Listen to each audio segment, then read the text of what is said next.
Hey guys, what's up? I am Gunther. This is another Geek Out. I have Cal with me, and we'll be talking about depression, suicide, anxiety, and that whole bunch of really touchy subject stuff. Because it's something that needs to be talked about. And so, without further ado, I want to introduce a new co-host we have, and also we are going to a new direction. We are rebranding the whole This is a Geek Out. And we'll have another show also called The Fuck.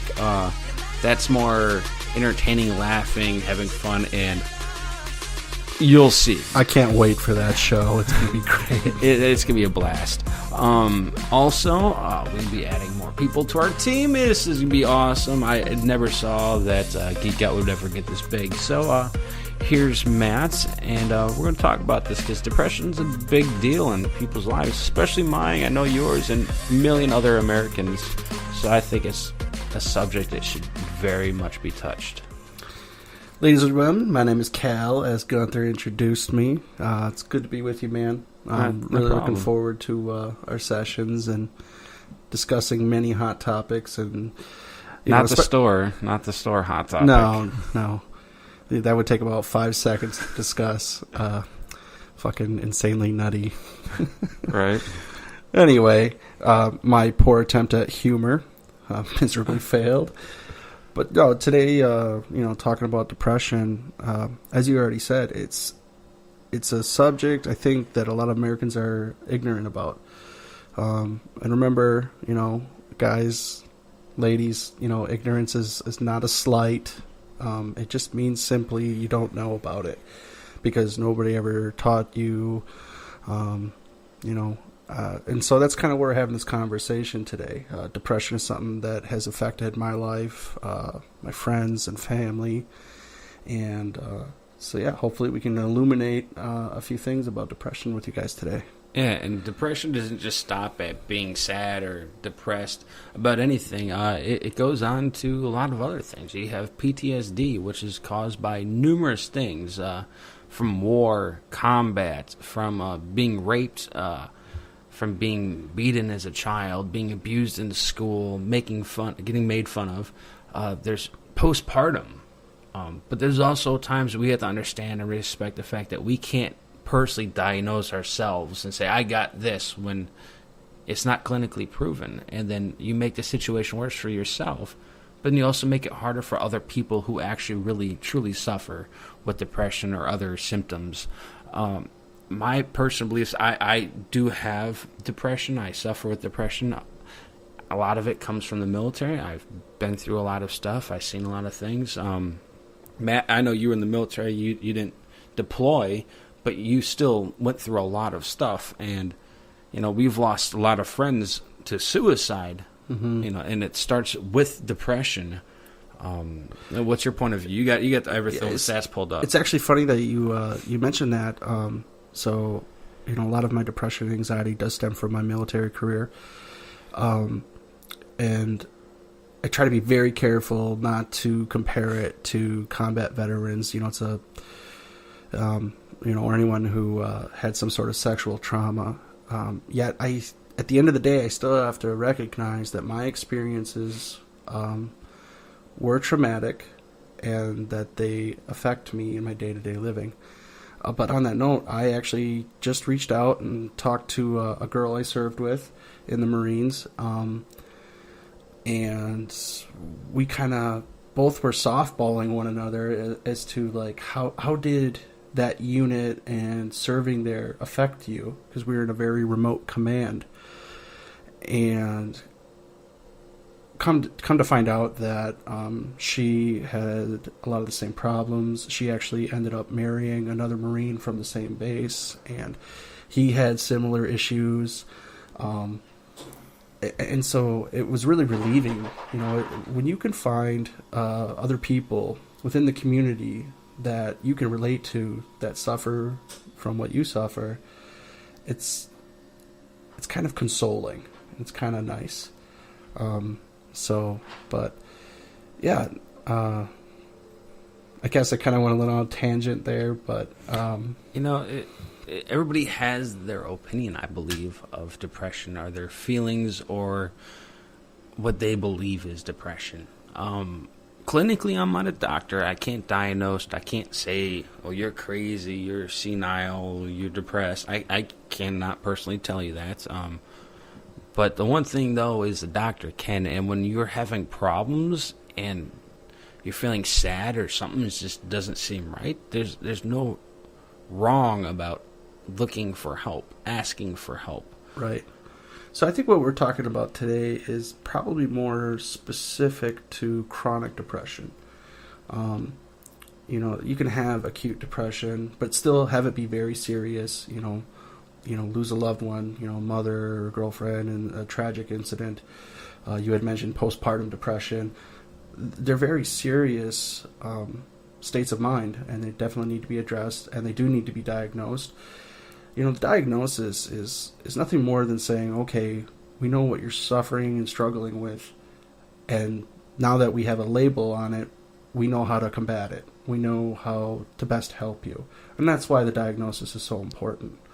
So, I encourage anyone, whether you're just starting out, if it's affecting your day-to-day living, go see someone, get some help, get evaluated, and that is just the door to the rabbit hole.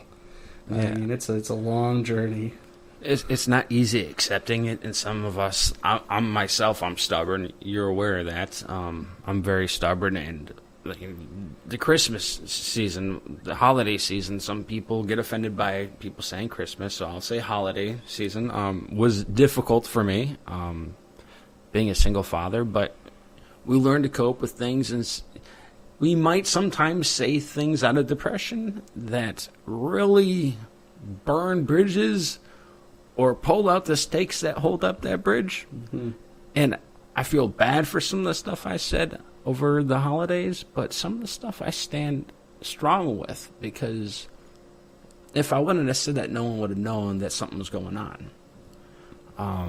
So that's how I feel. Sometimes you have to stay strong with what you say and stick with it, because if you don't and you come back on it, people aren't going to believe or understand or fully like, hey, he really needs help. Let's reach out and help him out. So that's one thing, is people need to understand, sometimes don't regret being the way you are. Mm-hmm. Don't be proud of it, but don't be disappointed with yourself, because if you don't show it, people aren't going to know it.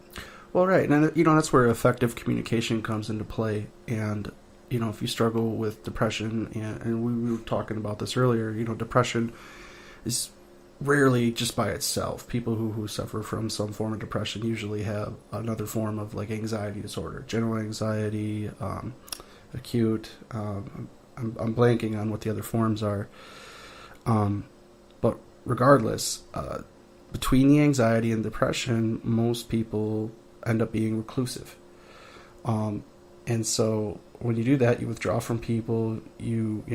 Communication is a skill. If you don't use it every day, you kind of lose it, or it wears down, and you're not as good communicating your thoughts and emotions as maybe you'd like to be. And so that's when, when people who have depression, anxiety, they feel against the wall, and they do finally lash out, or they do finally speak up for themselves. A lot of people, between A, not understanding what depression and anxiety disorder is, and B, not being able to really see the message or the signs of what the person is suffering from, everything gets lost in translation, and it's distorted. And then people start making the mistake of thinking that, the afflicted is making a choice to just stay at home or just stay in bed and just, not to go to family events, and so on.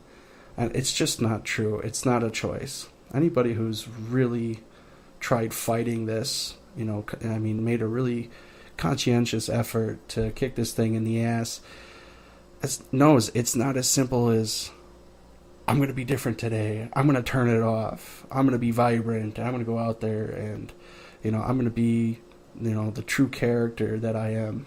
It's just not. And that's why I think it's so important that people kind of learn about this and educate themselves and educate others, especially if you have loved ones. Yeah, I believe personally, sometimes family members have to understand and accept. Sometimes you have, I don't want to say stubborn people in their families or friends are like, you're not depressed, you're just a bitch, you're just weak, you're just not strong enough. And in the mentality that used to be the mentality back in the day, especially in the military, it was like, definitely, you're just weak, you're not strong enough, you don't have what it takes. And in some situations you don't have what it takes, and understanding that, it's accepting, like, I know these days we are more about, it's okay, let's give everybody a reward for doing what they're supposed to do. And I personally think it makes us weaker, and, even myself too. I'll call myself out. And like losing an animal, that's devastating. I'm an asshole, I'm a dick, I'm straightforward, but losing an animal is devastating to me. It makes me depressed, and a little bit of depression goes a long way. Right, and I think that's important for every individual to kind of come to realize, is that your strengths are not other people's strengths, and your vices are not other people's vices. And people always come from their own experiences, and that's how they look and view the world and judge the world, and saying, well, that wouldn't bother me, so you're being a pussy, suck it the fuck up. Yeah. Thanks, Dad. No. And it happens a lot, and especially in the military. There's football, people that play football. It's like, do this, do that. You're just weak. You got your grandpas that are harder on you, except some people's grandparents, not going to say mine, right, are on the other wagon. But it's okay, like some people are raised to be that way, and I'm not gonna hate on them. And the one thing is when people understand, when we accept and we look at numbers and we understand things. When I look at numbers and we talk about how there's 22 veterans that take their lives every day from depression, from suicide. Right. I don't know the numbers for like just the overall amount of people that commit suicide. I'm pretty sure you have the number pulled up somewhere. But it's just 22 veterans a day is outrageous. And I'm pretty sure you can pull it up. And if you don't see it, you pull it up later. It is crazy to think how people commit suicide and we don't think about it. It's just... Oh, ice machine, shut up. Yeah, we have an ice machine in our studio. It should be outside of the studio. It is a large number. Yeah, I'm pulling that up right now. So the American Foundation for Suicide Prevention says that suicide is the 10th leading cause of death in the United States. In 2017, 47,173 Americans died by suicide. Now, how many is that a day? My math is not very good. I'm sure it says here. People, when they get statistics, they like to bend it over every which way to really make their point. But I think what's more alarming than the fact that there's almost 50,000, successful suicides a year is that there's 1.3 million attempts every year. That's crazy. That is ridiculous. And my honesty and my honest opinion, I'm being very open on the podcast. We shouldn't hide anything. I've attempted before. I've been in hard spots. We'll always be in hard spots. I'm pretty sure we all will. A lot of us are closed off, don't like talking about it, feel embarrassed. People feel we get judged. I don't care. And I know that I don't care about nothing. I'm screw you, go hump a tree or something. But like, it's seriously a big deal. And like, the one thing I do want to bring up is, if you need help, get help. If you're scared, it's embarrassing sometimes to ask for help. It is. It really is. I did it as quietly as possible. Because you feel alone, you feel isolated, and I don't care how intelligent you are, you might be able to say on any given day, yes, I know so many people suffer from this, but when you're actually there, in it, living it, feeling it, you feel as alone can be. And it's a very scary thing. And, you know, I would say probably the first year or two that people actually deal with this don't actually realize it's depression. Instead, what you see is people will maybe start drinking a little more. They might be engaging in more risky behavior. You know, they might be just looking more at stress. Right. They're probably looking at more activities, you know, various entertainment or whatever to kind of, you know, distract them from what's going on in their life. And that is really scary, because then it'll just blindside you one day. You know, you bury it and you bury it and you bury it. That pressure builds up, and one day it pops like a cork. And you know, that is the segue into, of course, you know, suicide we're just talking about. And I want to go back to that real quick. So we're both white, middle-aged men, and I'm not that old. Come on. Well, no, Okay. we're young men, but we're still middle-aged, Yes. and we're white. Caucasian. It's one of them fancy white words. But I'm educated. So, in 2017, men died by suicide 3.5 times more often than women. So, white males accounted for 7 of 10 suicides in 2016. And the rate of suicide is highest in middle-aged white men in particular. So, that per day thing you're asking, on average, there's 129 suicides per day. 129 Yeah. per day, and 22 of them are veterans. Yeah. Okay, so there is a note here, and I won't go on a tangent for long. It does say here that firearms accounted for 51% of all suicides in 2016. We're both Second Amendment fellows. And I actually wondered, you know, I was thinking to myself, I was like, you know, if I'm suicidal, and I have been suicidal, and I've needed to, you know, I've used the Veterans Crisis Line before, and it saved my life. But if you're really suicidal, you don't need a gun to get the job done. Yeah. So I looked at countries like Australia and the United Kingdom, where, you know, you can't really own a firearm unless you have a permit and spend gobs of money. You know, it's not like here. And they found out that overdosing by pills and hangings replace the suicide rates, you know, instead of using a gun. And actually, those countries, I think the United Kingdom has a higher suicide rate than the United States. Now, I looked that up, I think 4 or 5 years ago, so that's a little dated, but it paints a general picture here. So it's not guns' fault, you know, that people kill themselves, just like it's, you know... The gun doesn't have a tag on it. It says, Right. use me to kill you. Right, and that's probably a different podcast, but... Now, the one thing I do... So, like I said on Christmas, I was having issues. You're more than well aware of my issues I was having. Anybody that's close to me or knows me, I was having some issues. It's a new, you know, year for me. First time doing things a different way. My sister's husband committed suicide, and I made some not right comments about it, which I regret and I'm sorry for, and I apologize. If they listen to podcasts, although I'm sorry. If they don't listen to it, then, well, tough shit. But well, maybe one day you'll be able to convey it in a way that they understand. But and joking about suicide is very wrong. Knowing that I have tried to and attempted, but failed, is, and knowing how dramatic. I know it didn't really faze that many people. That I thought of. I know it bothered a lot of people, and people were worried. I know you were worried.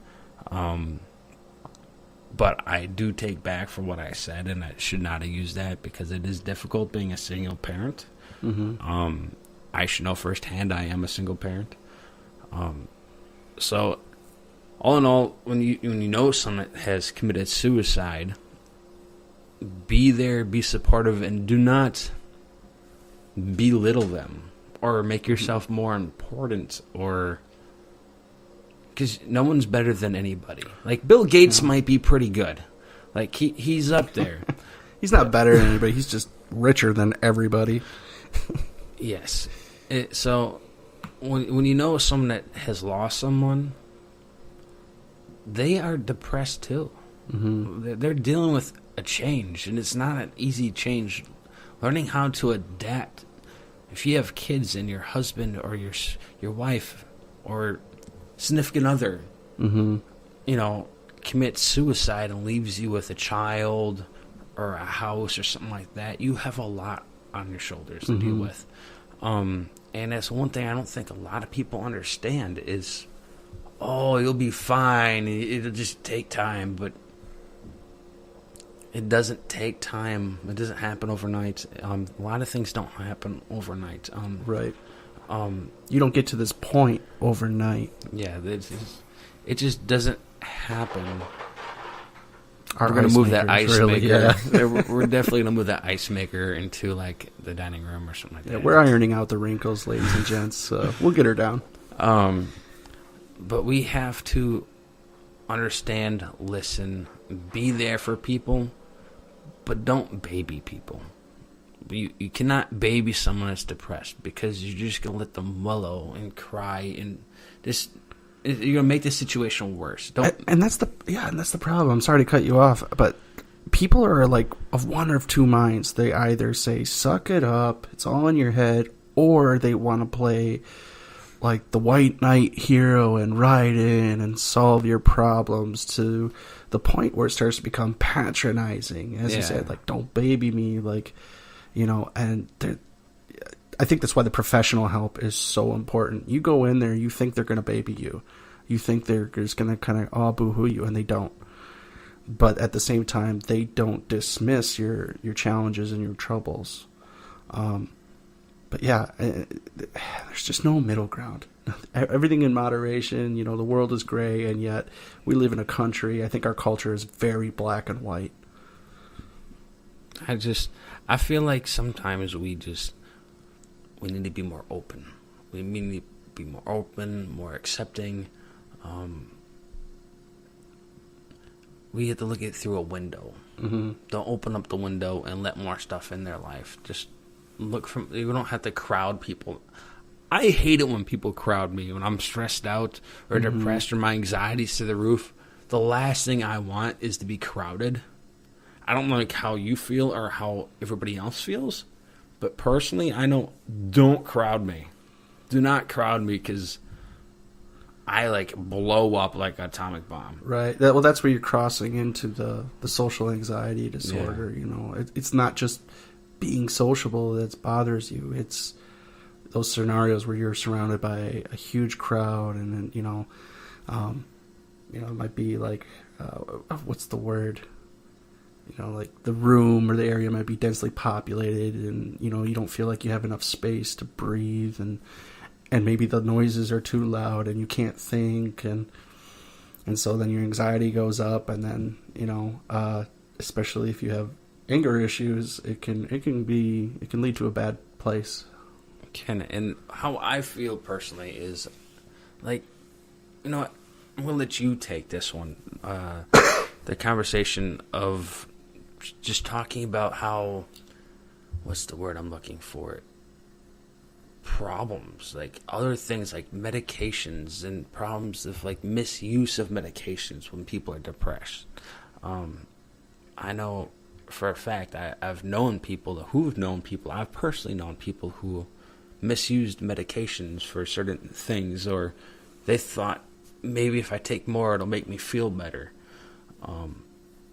Clearly it doesn't, but even in our minds we think, we're going to be good, we'll be all right, even though we're far from all right, and we're making the problem worse. And you have notes on this whole thing right here, so I'll let you take this.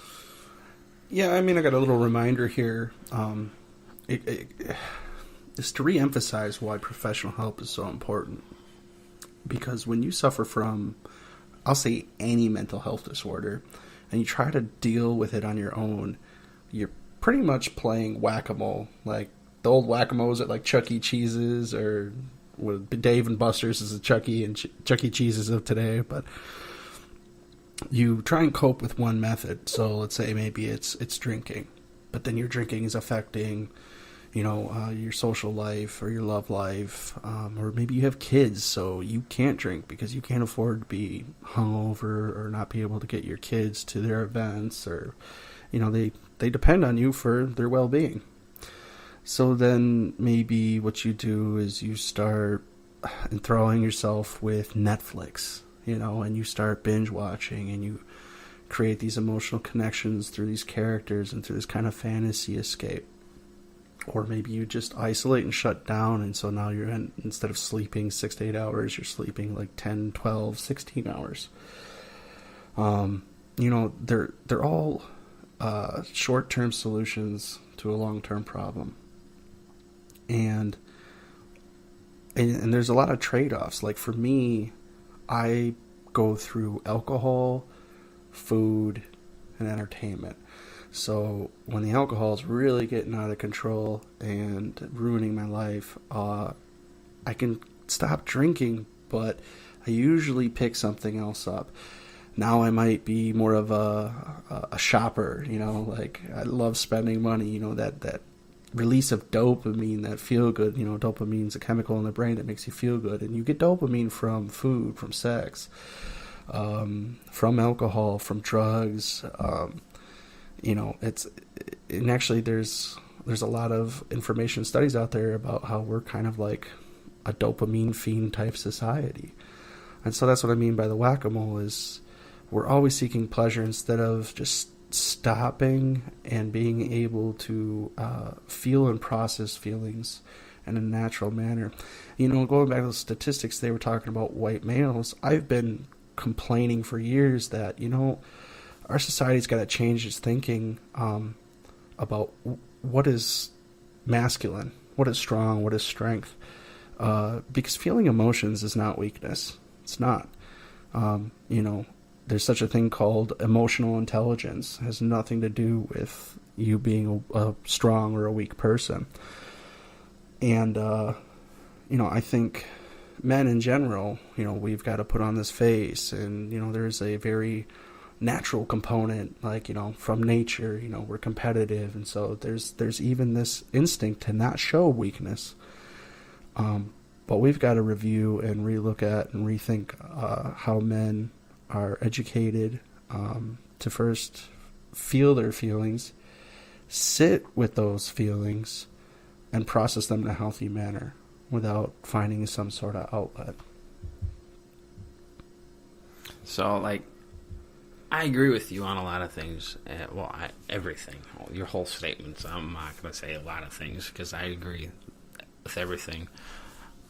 I just, in the last month, right before Veterans Day, I had a buddy take his life that I was in the Army with. And it's not the first time I've lost someone who's taken their life. I personally know 51 people now who have taken their lives. He was a guest on a podcast, wasn't he? He was. He was a guest on a podcast. Yeah, I remember that. It was rough. So that is hard to deal with. But at the same time, it doesn't affect me as much as it used to because I'm getting used to it, which is not good at all.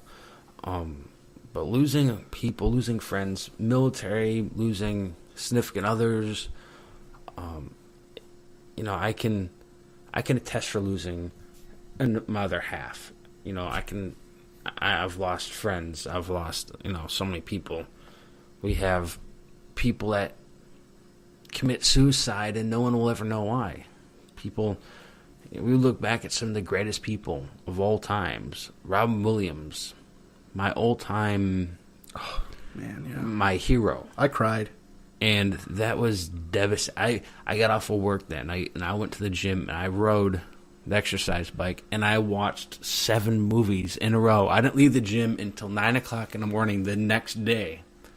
And I think I watched Good Morning Vietnam 3 times that night. Mm-hmm. And I just kept pedaling and pedaling and pedaling and trying to remember the good entertainment that the greatness he brought into my life. Mm-hmm. And I think we have to not everybody's going to make it. Us giving this speech, doing this podcast for this, it's not going to stop everybody from harming themselves or wanting to take their life, or we can't fix everything. Right. And Robin Williams is a great example on how you might not see this coming, because a lot of people, whatever their reasons are, and we've spoken about many of them in the podcast, don't want to show this side of their life. And so here, when he took the stage, he was vibrant and just full of life and energy, and it surprised and shocked everyone. But his close friends knew he was going through it and he was struggling with it. So we just want to remind anyone out there that if you're struggling with these thoughts, you can always just pick up your phone and dial 211 to talk to someone. If you're a veteran, I encourage you to call the Veterans Crisis Line. They're trained about military culture. They understand the unique kind of niche that maybe your problems are stemming from. But, actually, I've got the Veterans Crisis Line on the back of my cell phone. And, the number is 1-800-273-8255. If you go into the VA, they've got all kinds of crap in there. You put a keychain on or something like that. They have the wristbands. They have dog tags. They have so much stuff for this stuff. And if you're a veteran, the VA, if there's a VA near you, you walk in, they have 24-hour mental health there for you. Yep. If you're not a veteran, you're not alone. You're not alone. There's a lot of people that are out there to help you. They're not just trying to save veterans. And we're not trying to say that, only veterans have this, or that, veterans have it worse off. That is far from what we're saying. But, we just want to remind the listeners that being both military veterans and that our depression and anxiety stems from our service, that's why we might touch on it a little bit more. But, whoever you are, remember 211 instead of 911. Although 911 will do the same thing. It might be a little more of an excitement experience, but yeah, if you call 911 and you say you think about killing yourself, you're gonna have a squad car at your house. So I would really only do that if you want direct and immediate intervention. If you are at that line where you are gonna harm yourself, you can call 911, push 0 on the phone, call any number, reach out and get help. I wish there's more people that thought that. I wish I would have done that more often too. And what else do we have pulled up that you had something else that you were gonna? I was just looking at different statistics for all the different disorders, generalized anxiety disorder. Affects 6.8 million adults. Panic disorder affects 6 million adults. Maybe. Yeah, I don't want to use the percentage of the population. When you hear that it's affecting millions and millions of people, I think that helps maybe someone. It definitely helps me to realize I'm not alone in this, But yeah, PTSD affects 7.7 million adults, and that's not just veterans by any means, Sexual trauma is a really big and serious thing out there. And I think it gets avoided a lot too. I really, personally, I believe that it gets overviewed. I don't. I think it goes back to that black and white culture we have. It has either blown way out of proportion. We're seeing this politicized now, which is... It's getting used wrong. Yeah, it's a shame for people who actually have suffered through this and, whatever. But I'm not going to use names, but I personally know someone who was sexually assaulted and raped, and it was a very traumatizing experience for her, and she's still affected by it, and it bothers her when people even talk about incidents. The whole Judge Kavanaugh, yeah. And the Dr. Ford. That really affected her emotionally and mentally. She had to get checked in to get help because it affected her. Yeah, watching Supreme Court Justice Kavanaugh like cry because his family and not so much as his name and his nomination, but his family was being dragged through the mud for political benefits and assassination. And the only people who really know what happened back then is Judge Kavanaugh, Dr. Ford. Yeah, Dr. Ford. And even then, it's so long ago. There's a thing, I'm trying to remember. It's in psychology. It has a special name, but basically, the more time that goes on, the fuzzier and fuzzier our memories become, and our memory actually blends and fills in those gaps. I'm not saying that she's lying or she doesn't remember correctly, but it's so long ago. Like, why wasn't this an issue early on before he was ever even like a lawyer? Like, why didn't, and that's the thing, is like, it bothers me when people are dragging it up like 10, 20, 30 years later. Not to mention, the older I get, the more I realize, I was a stupid kid. I did a lot of dumb stuff, and I've tried to make amends where I could. But there's some things you can never take back, but I'm not the same person I was 10 years ago. So for these people to have stuff brought up 30, 40 years ago, it's crazy. It's stressful. It just goes with the whole story of stress, depression, because all that is bringing more depression, more stress, more anxiety. Who knows what it could lead to? It could lead to many other things. Yes, the whole joke is, because this is a geek out, was more Republican based, and now we're going to be more split down the middle. But it's still to myself, and I can't speak for Cal, but for myself, I don't want to take sides with that whole subject, that whole thing, because I didn't know. I feel bad for anybody that ever has anything like that happen to them. Right. It is sickening. It is disgusting. It's gross. It's messed up.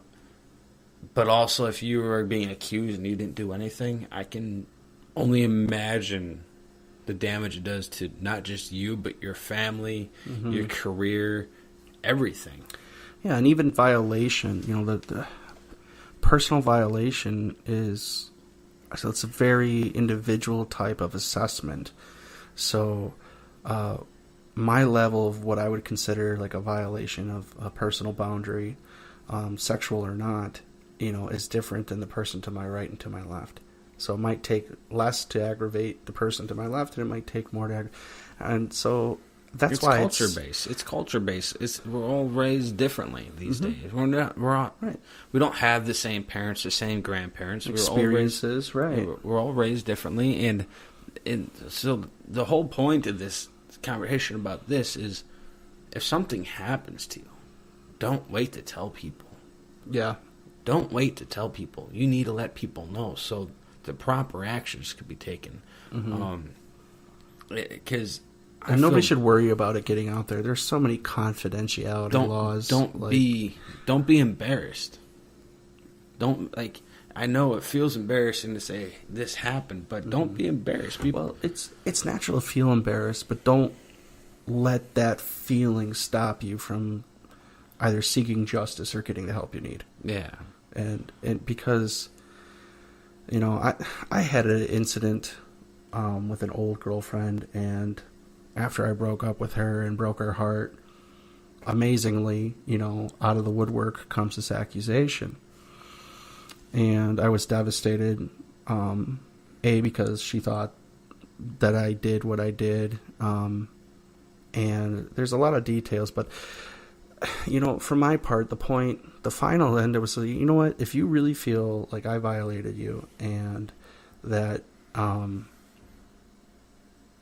what's the word? I don't want to just use the word violation, but if you feel that I committed an offense and I forced you, I said, legally it's not too late. You call the cops and I'll answer for my crime.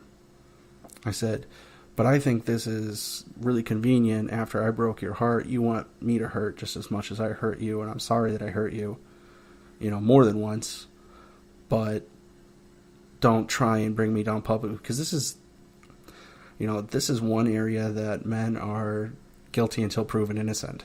Yeah, it's the one thing is It's fire. You know, it's a very dangerous accusation subject. you're creating more stress, anxiety. Yeah, I had a female friend too who one time she came up to me and she wanted some perspective. And then when she started telling her story, she started getting really kind of indignant and frustrated, and was talking about the type of recourse she was gonna take. And I just said, you know what, and alcohol was involved. I said, you were a big girl, like, you chose to drink what you drank. I said, does it, make what he did to you right? No. I said, and I wasn't there, and you're not really sure. She wasn't really definitive on the subject either. But it's a dangerous cliche to say, but there is a difference between regret and rape. And I think it comes down to the individual, whether you're male or you're female. If you feel violated, you got to say, like, what was within my control? Did I lead to my environment? And even if I went beyond, safety measures and I'm passed out, then what happened? But there's just so many variables, and I hate it when, the media or people in general just try to boil it down and generalize it. It's not that clear cut, and every case is so unique and so different, as every person is so unique and so different. And it really is. It's a shit show, and it sucks for everybody involved. And, I hope, if you are a perpetrator, you get your due deserts. Like, you get justice done to you, because that is fucked up. Like, yeah. And I believe that. I support it 100%. There's a lot of things in life that we have no control over, and there's a lot of things in life we do have control over. mm-hmm. There's situations that we are placed into that cause anxiety, depression, and whatnot, and could ultimately lead to suicide or attempted suicide. And there's also situations where we put ourselves into those situations, mm-hmm. Which a lot of people are guilty of, but we don't account ourselves for it. We don't account for it. Mm-hmm. We always want to point the finger at everybody else, which is very common these days, where we want to blame everybody else for our own problems. Right. And then we get depressed and we tell ourselves in our head it's because of them, when we allowed ourselves to get to that point. So sometimes we have to understand, I think, accept the situations that we're in.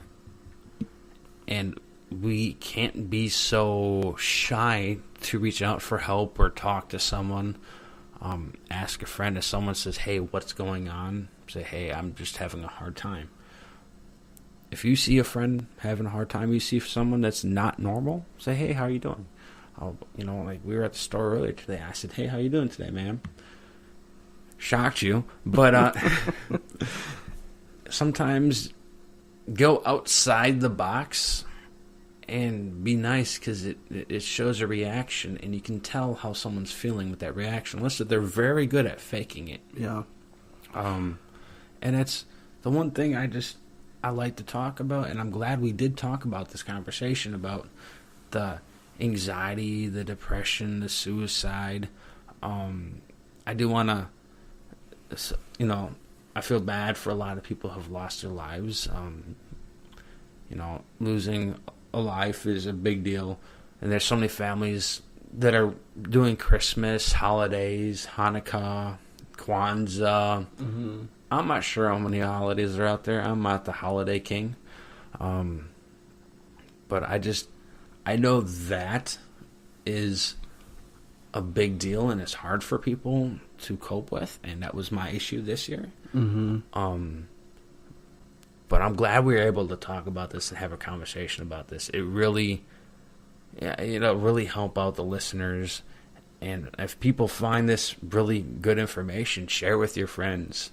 Tell people, like, hey, because I think this is a really good podcast we have here. That me and Cal have a really good podcast where we want to give good information. We want to give people advice, not medical advice, because we're not licensed doctors, but maybe we can direct you, or maybe something we can say will make you happier or understand or be able to explain things to people better. Mm-hmm. Everything here is IMO, in my opinion, or even IME in my experience. Yeah, like we're not medical doctors, but I really think that we have a lot of good information, and if you find it, helpful or not, just share with your friends, let them know. Yeah, we could easily talk about this for the next hour, even more, and I know time's getting up, and I just wanted to reiterate what you said, that what we're really driving at and trying to hit home today is it doesn't matter so much as how you got there. It's what you do that now you're there. And if you do nothing, you might become a statistic. And nobody wants to see that. We don't want to see that. Your loved ones don't want to see that. So, I guess with that, I just want to give a shout out to anybody who's battling depression and anxiety, PTSD, eating disorders, any mental health disorder, because right now our country and our culture is kind of doing you a disservice, and we're getting better, we're working at it, but we really encourage you to try and help yourselves by seeking help. Don't help yourself by doing all those things we said. Don't start kicking back a fifth of vodka every night. And it doesn't work. I tried. Yeah. Yes, I'm a fan of the trial and error method. Right. If it don't work the first time, maybe the second time. But yeah. But I do want to thank everybody for listening to us. We do have another podcast that is called The Fuck. I think a lot of people are going to enjoy it. It is more serious, laughing, getting the truth out there, not holding things back. It's about being honest and saying it how it is. It's seriously not serious. It's for real. It's seriously, but with a hint of truth. It's truth, and it's the fuck. Yeah. You will enjoy it. Make sure you listen to it. We will have this podcast every day of the week, 5 days a week. We are taking the weekends off, but make sure you tune in. We have a lot of good stuff coming, and make sure you look out for The Fuck, because when that comes, you will not want to miss it. Take care.